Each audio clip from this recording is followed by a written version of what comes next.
എല്ലാ ദിവസവും അതിരാവിലെ ദൈവത്തിൻ്റെ തിരുവചനം ഭാഗ്യവചനധാരയായി നിങ്ങളിലേക്ക് ഒഴുകിയിറങ്ങുന്നു.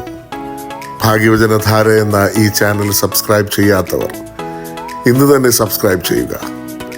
ഞങ്ങൾ അപ്ലോഡ് ചെയ്യുന്ന തിരുവചന സന്ദേശങ്ങൾ യഥാസമയം നിങ്ങൾക്ക് ലഭിക്കുന്നതിനായി ബെല്ലൈക്കൺ അമർത്തുക. ദൈവം നിങ്ങളെ അനുഗ്രഹിക്കട്ടെ. ദൈവ തിരുനാമത്തിന് മഹത്വം ഉണ്ടാകട്ടെ. എല്ലാവർക്കും യേശുക്രിസ്തുവിന്റെ വിലയേറിയ നാമത്തിൽ സ്നേഹവന്ദനം.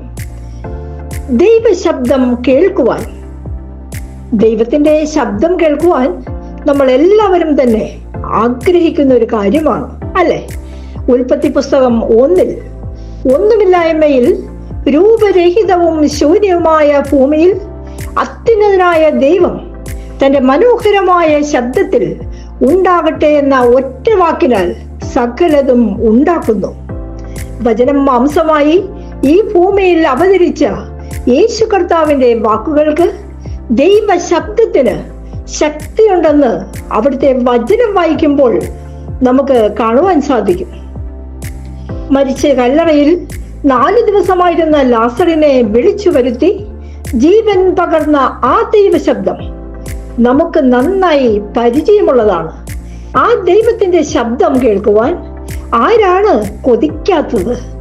ദൈവശബ്ദം കേൾക്കുവാൻ ഒരുക്കമുള്ള കാതുകളും ദൈവശബ്ദം അനുസരിക്കുവാൻ ദൈവ സാന്നിധ്യത്തോട് അടുത്തിരിക്കുവാൻ ആഗ്രഹിക്കുന്ന ഹൃദയവുമുള്ള ഒരു ദൈവ പൈതലിന് നിശ്ചയമായും ദൈവശബ്ദം കേൾക്കുവാൻ സാധിക്കും. സാമുവേലിന്റെ ജീവിതത്തിൽ നമുക്ക് അതാണ് കാണുവാൻ സാധിക്കുന്നത്. 1 സാമുവേൽ 2 മക്കളില്ലാതിരുന്ന ഹന്ന കർത്താവിനോട് ഹൃദയം നൊന്ത് കരഞ്ഞു പ്രാർത്ഥിച്ചു. എനിക്കൊരു പുത്രനെ നൽകിയാൽ അവന്റെ ജീവിതകാലം മുഴുവൻ അവനെ ഞാൻ അങ്ങേക്ക് പ്രതിഷ്ഠിക്കും. ആ ജീവനാന്തം അവൻ കർത്താവിനുള്ളവനായിരിക്കും എന്ന് കർത്തൃസന്നിധിയിൽ നേർച്ച നേർന്ന് പ്രാർത്ഥിച്ച് ലഭിച്ച മകനാണ് സാമുവേൽ. ബാലനായ സാമുവേൽ കർത്താവിന്റെയും മനുഷ്യരുടെയും പ്രീതിയിൽ വളർന്നു വന്നു.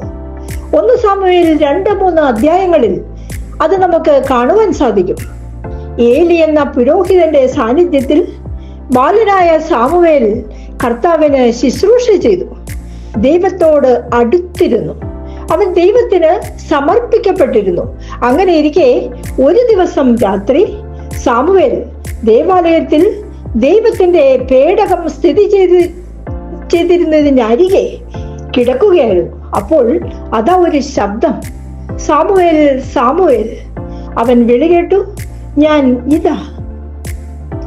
അവൻ ഏലി പുരോഹിതന്റെ അടുക്കലേക്ക് ഓടി, അങ്ങനെ വിളിച്ചല്ലോ, ഞാനിതാ വന്നിരിക്കുന്നു എന്ന് പറയുമ്പോൾ, ഞാൻ നിന്നെ വിളിച്ചില്ല, പോയി കിടന്നുകൊള്ളുക. ബാലൻ ചെന്ന് കിടന്നു. Samuel, Samuel. വീണ്ടും ആ ശബ്ദം കേൾക്കുകയാണ്. ചാടി എഴുന്നേറ്റ് ഏലിയുടെ അടുക്കലേക്ക് ഓടി, അങ്ങനെ വിളിച്ചല്ലോ, ഞാൻ നിന്നെ വിളിച്ചില്ല മകനെ, പോയി കിടന്നുകൊള്ളുക. 3 തവണ ഇത് ആവർത്തിക്കപ്പെട്ടപ്പോൾ ഏലി പുരോഹിതന് മനസ്സിലായി, ഞാൻ ഏതായാലും ബാലനെ വിളിച്ചിട്ടില്ല, അത് ദൈവശബ്ദമാണ് എന്ന് മനസ്സിലാക്കിയ ഏലി ബാലനോട് പറയുന്നു, ഇനി നിന്നെ വിളിച്ചാൽ കർത്താവെ അരുളി ചെയ്താലും അങ്ങയുടെ ദാസനിത ശ്രവിക്കുന്നു എന്ന് പറയണം.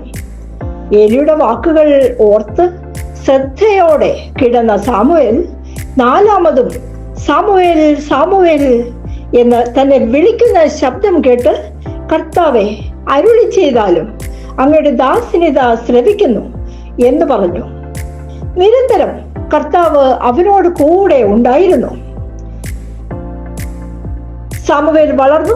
പലപ്പോഴും കർത്താവ് ദർശനം നൽകുകയും അവനോട് സംസാരിക്കുകയും പല കാര്യങ്ങളും സാമുവേലിനോട് ആലോചന നടത്തുകയും ചെയ്തിരുന്നു. സാമുവേൽ കർത്താവിന്റെ പ്രവാചകനായി തീർന്നു എന്ന് മനസ്സിലാക്കിയ ഇസ്രായേൽ ജനം സാമുവേലിന്റെ വാക്കിനെ ആദരിച്ചു. കർത്താവിന്റെ ശബ്ദം കേൾക്കുവാൻ സാമുവേൽ വളരെ തീഷ്ണതയോടെ കാതുകളെ ഒരുക്കിയതുപോലെ നമുക്കും കർത്താവിന്റെ ശബ്ദം കേൾക്കുവാൻ ആഗ്രഹിക്കാം. പ്രിയ സഹോദരങ്ങളെ, ദൈവസന്നിധിയിൽ തുറന്ന കാതുകളോടെ ഒരുക്കമുള്ള ഹൃദയത്തോടെ അർപ്പണ മനോഭാവത്തോടെ നമുക്കും സാമുവേലിനെ പോലെ കർത്താവിനോട് പറയാം, കർത്താവെ, അരുളി ചെയ്താലും അങ്ങയുടെ ദാസനിത ശ്രവിക്കുന്നു എന്ന് പറയുവാനുള്ള അനുഗ്രഹത്തിനായി നമുക്ക് പ്രാർത്ഥിക്കാം. നിർത്തുന്നു. നന്ദി.